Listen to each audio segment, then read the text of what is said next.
que está ficando essa ilha. Qual é o nome que vai ter nessa arena? Aliás, a gente podia lançar isso aqui, né? Sugestão do torcedor no programa para a gente botar lá como isso. E depois mandar para o Flamengo como apelido lá, né? Da arena lá da Ilha do Governador. Vamos fazer abrir isso aqui para o torcedor, uma enquete junto aos torcedores aqui, dando sugestões. Depois a gente caminha lá para a presidência do Flamengo aí. Vamos então conhecer a Arena da Ilha. Dizem até, o Flamengo estimava um pagamento, está chegando já a 15 milhões de investimento lá na Ilha do Governador. É o que estão dizendo.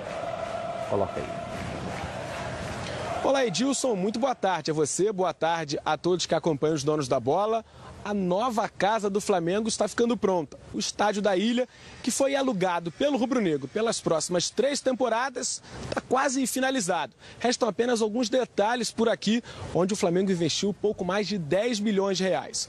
Uma torre de iluminação ainda será instalada, os vestiários ainda vão passar por obras e também algumas cadeiras precisam ser colocadas. Mas o vermelho e preto já tomou conta aqui da Ilha do Governador. Até o final de abril vai estar tudo pronto, a gente tendo as aprovações dos órgãos. Em maio a gente pode jogar talvez o 3º jogo da Libertadores aqui contra a Universidade Católica.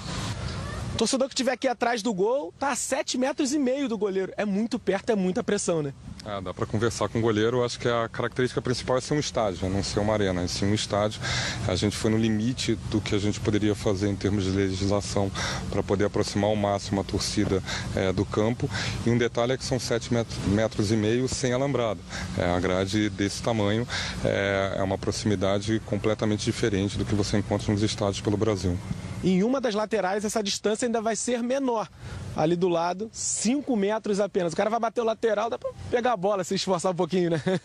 Sim, vai participar do jogo, literalmente. A distância mínima, são 5 metros. Se você pegar uma referência na Bombonera, que é famosa pela pouca distância, lá eles têm uma legislação diferente. Eles têm 3 metros, mas a compensação eles têm uma grade, né? Nem uma alambrada. Então a gente perdeu em 2 metros para a Bombonera, mas a gente tem a facilidade de não ter nenhum tipo de divisão, além desse gradil, entre o torcedor e o jogo. Vai ser um estádio realmente com uma pressão diferente para o time do Flamengo e principalmente para o time visitante. Só mais um detalhe, em relação à Casa Rubro-Negra, a capacidade será para 20 mil torcedores. Em relação a gramado, que recebeu muitas críticas durante a época do Botafogo, ele também recebeu um tratamento todo especial, como conta o diretor rubro-negro. É uma grama do mesmo padrão do Maracanã, dimensões do gramado, apesar de você estar no estádio menor, a dimensão do gramado é a mesma, a dimensão FIFA. E, de fato, acho que depois da segurança, que foi o primeiro ponto de cuidado ainda nosso máximo com toda a estrutura, o segundo ponto de cuidado é exatamente o gramado, é o xodó, talvez seja o ponto alto do estádio. A assessoria de imprensa do clube preferiu não determinar qual será a partida de estreia na nova casa do Flamengo, mas isso deve acontecer a partir de maio. Tá certo, Edilson? Um grande abraço a você e um bom programa a todos.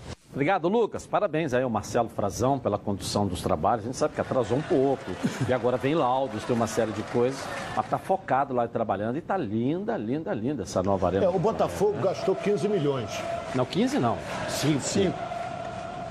Faz um levantamento que o Botafogo mostrou, gastou 15 milhões com a Ilha do Governador.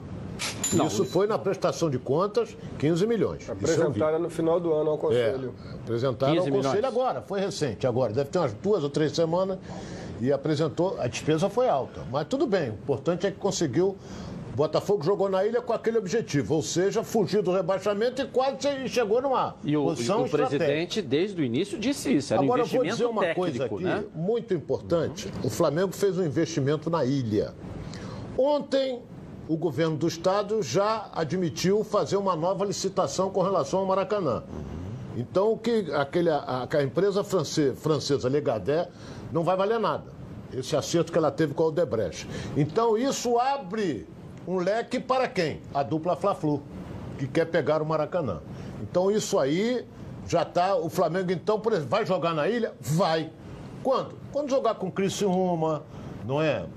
Não vai levar para o Maracanã, porque aí a despesa é muito alta, mas vai fazer da ilha um alçapão. Mas não para jogar um clássico com um time como Corinthians, Palmeiras, Atlético Mineiro. Isso aí vai 60 mil pessoas no Maracanã. Então, abriu de novo a chance da dupla Fla-Flu pegar o Maracanã. Estou dizendo hoje, hein? Dia 5 de abril. Existe uma diferença, Edilson, porque o Botafogo decidiu fazer a Arena da Ilha porque ele não tinha o Engenhão. em função das Olimpíadas. Agora, o que o Ronaldo está dizendo faz sentido, porque o Flamengo é uma equipe de massa. O Flamengo, Campeonato Brasileiro, começa a competição, vence as 3, 4 primeiras partidas, a torcida já vai querer presenciar todos os jogos. Então, 20 mil é pouca capacidade, em função do potencial do Flamengo de arrecadação em termos de bilheteria. Então, o Maracanã ficando à disposição, é lógico que o Flamengo vai ter que mandar os grandes jogos clássicos contra o Corinthians, Palmeiras, os grandes clubes do Brasil no Maracanã, porque ele vai poder botar 60 mil. São 3 vezes mais o público que comporta nessa arena da ilha. Agora, os jogos de menor expressão e tal, contra equipes que não tenham muito apelo, o Flamengo pode fazer sim desse estádio 20 mil, acho que é uma capacidade que vai estar completamente lotado para que faça essa pressão que eles pretendem para que a equipe possa ser imbatível, vencendo e tal, e tendo condições de fazer um bom campeonato brasileiro. Agora, se isso acontecer, o Flamengo pode ter vantagem no aspecto esportivo, mas vai ter prejuízo no aspecto financeiro. O custeio disso, né? Você ficar só com a ilha é uma coisa. Não é prejuízo, vai deixar de arrecadar, né, na verdade, porque não vai ter prejuízo se ele colocar 20 mil pessoas num jogo contra o Avaí, por exemplo. E a própria diretoria está apregoando fazer também ali um projeto menor, na Gávea, né, que tem aí o apoio político para poder aprovar agora um novo projeto e busca com os moradores, a associação do bairro, para poder dar andamento nisso aí, né? Um projeto acústico ali para Gávea, ou seja, então você tem a ilha, você briga pelo Maracanã e ainda apresenta um projeto acústico aqui para Gávea. Estou achando muita coisa ao mesmo tempo, né? Realmente. Mas é melhor ter mais de um do que não ter nenhum, eu acho, né? Eu acho que tem que haver uma preocupação se acontecer essa coisa de Flamengo e Fluminense, né, irem para o Maracanã, ou conseguirem esse espaço no Maracanã, eu acho mais do que nunca tem que sentar também com o Vasco e com o Botafogo. O presidente Eurico Miranda tem falado em alto e bom som. É fundamental, porque na realidade os clássicos, aonde vão ser, né? Ter no Maracanã, vai ser no Maracanã. Então, acho que esse entendimento ele é importante para que as coisas se antecipem, né? Você saiba o que vai acontecer no Carioca, o que vai acontecer no Campeonato Brasileiro. Acho que isso é fundamental, porque senão a gente fica nessa situação. Joga aqui, vai jogar em Brasília, ou vai jogar em Cariacica, ou no Maracanã, aonde? Então, acho que o interesse tem que ser o interesse dos grandes clubes, podem pegar o Maracanã, mas tem mais 2 outros grandes clubes que tem que estar dentro do contexto. Mas, Roberto, o Edilson ontem falou da lei, que existe a lei, que o Maracanã é para os 4 grandes clubes do Rio de Janeiro. Mas ao longo da história, o torcedor do Flamengo sempre adotou o Maracanã como a casa do Flamengo. E isso eu acho que não é a casa para jogar. Para jogar, mas exatamente. Assim, eu penso o seguinte... Eu acho por isso que eu digo que tem que ter e buscar esse entendimento entre eles para que a coisa, olha, vai ficar desse jeito, vai ser dessa forma, ok, tá tudo certo. Pronto, resolveu. Não, eu concordo com o que o Roberto está dizendo. Agora, o presidente do Botafogo e do Vasco tem que se mexer também. Porque só quem está negociando é o Flamengo e o Fluminense. O Botafogo não tem Engenhão e o Vasco não tem São Januário. Se mexer pra quê? Mas espera aí, então como é que eu vou exigir uma coisa se eu tenho direito adquirido lá quando o Maracanã foi criado e agora, no momento de todo mundo estar correndo atrás, eu estou entendimento, buscando que eu entendimento. Eu não sei se continua esse discurso mais, porque quando ele estava apregoando esse discurso, nós tínhamos um racha de gestão no Rio de Janeiro. Hoje o Bandeira, o Eurico, o Rubinho, o Carlos Eduardo, todos sentam na mesma mesa, não são inimigos, são adversários. Né? Hoje todos caminham no mesmo lado. Né? O presidente do Flamengo, Bandeira, disse, não foi? Isso. Nós não somos inimigos. Quem não é inimigo é amigo, né? E nós somos só adversários. Então, a rivalidade é dentro do campo. Acabou. Não era. Hoje é. Mas uma coisa é fato. Vai ter um contrato. Dentro desse contrato, quem tem dentro do contrato? Flamengo e Fluminense. Então, Vasco e Botafogo. Qual é a situação? Eu acho que é só...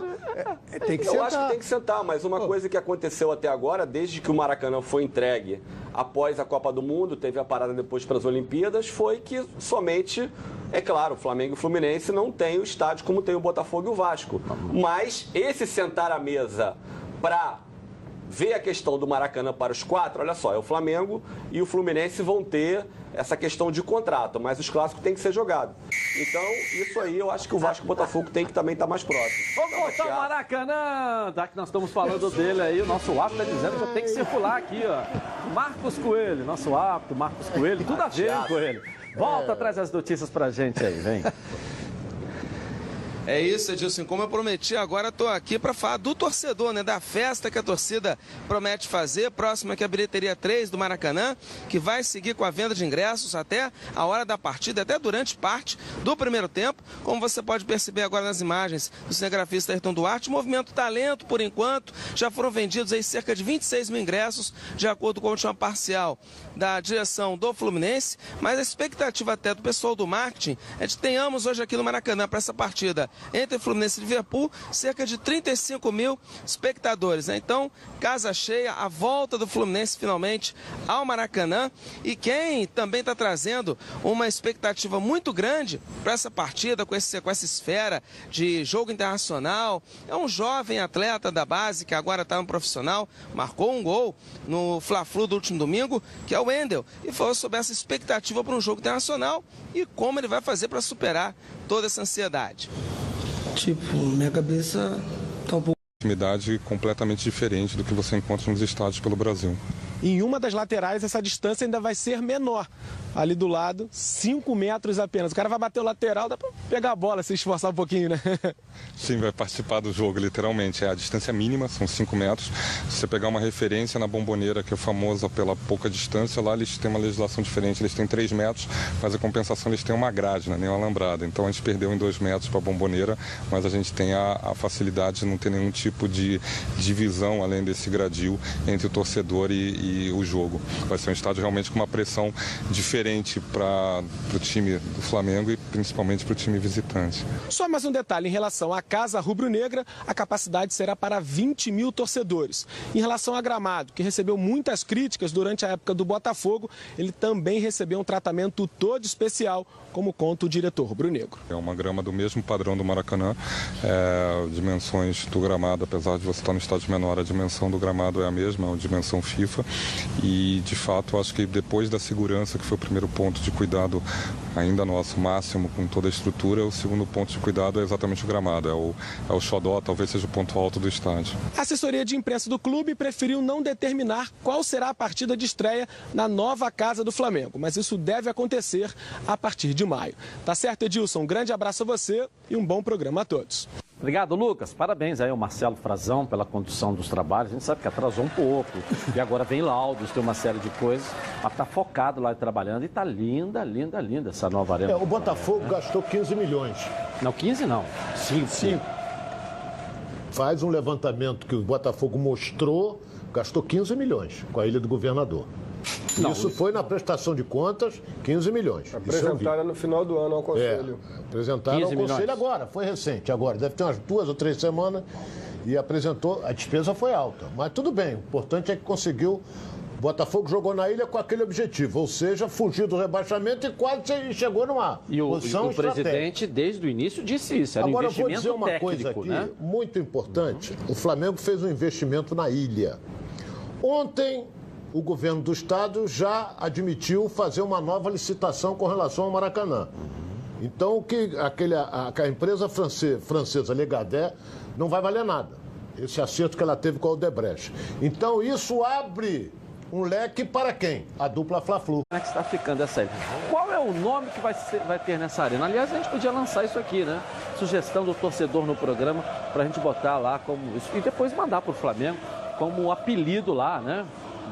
Da arena lá da Ilha do Governador. Vamos fazer abrir isso aqui para o torcedor, uma enquete junto aos torcedores aqui, dando sugestões. Depois a gente caminha lá para a presidência do Flamengo aí. Vamos então conhecer a Arena da Ilha. Dizem até, o Flamengo estimava um pagamento, está chegando já a 15 milhões de investimento lá na Ilha do Governador. É o que estão dizendo. Coloca aí. Olá, Edilson, muito boa tarde a você, boa tarde a todos que acompanham os donos da bola. A nova casa do Flamengo está ficando pronta. O estádio da Ilha, que foi alugado pelo rubro-negro pelas próximas 3 temporadas, está quase finalizado. Restam apenas alguns detalhes por aqui, onde o Flamengo investiu pouco mais de 10 milhões de reais. Uma torre de iluminação ainda será instalada, os vestiários ainda vão passar por obras e também algumas cadeiras precisam ser colocadas. Mas o vermelho e preto já tomou conta aqui da Ilha do Governador. Até o final de abril vai estar tudo pronto, a gente tendo as aprovações dos órgãos. Em maio a gente pode jogar talvez o 3º jogo da Libertadores aqui contra a Universidade Católica. O torcedor que estiver aqui atrás do gol está a 7,5 metros do goleiro. É muito perto, é muita pressão, né? Dá para conversar com o goleiro. Eu acho que a característica principal é ser um estádio, não ser uma arena, é sim um estádio. A gente foi no limite do que a gente poderia fazer em termos de legislação para poder aproximar ao máximo a torcida do campo. E um detalhe é que são 7,5 metros sem alambrado. A grade desse tamanho é uma proximidade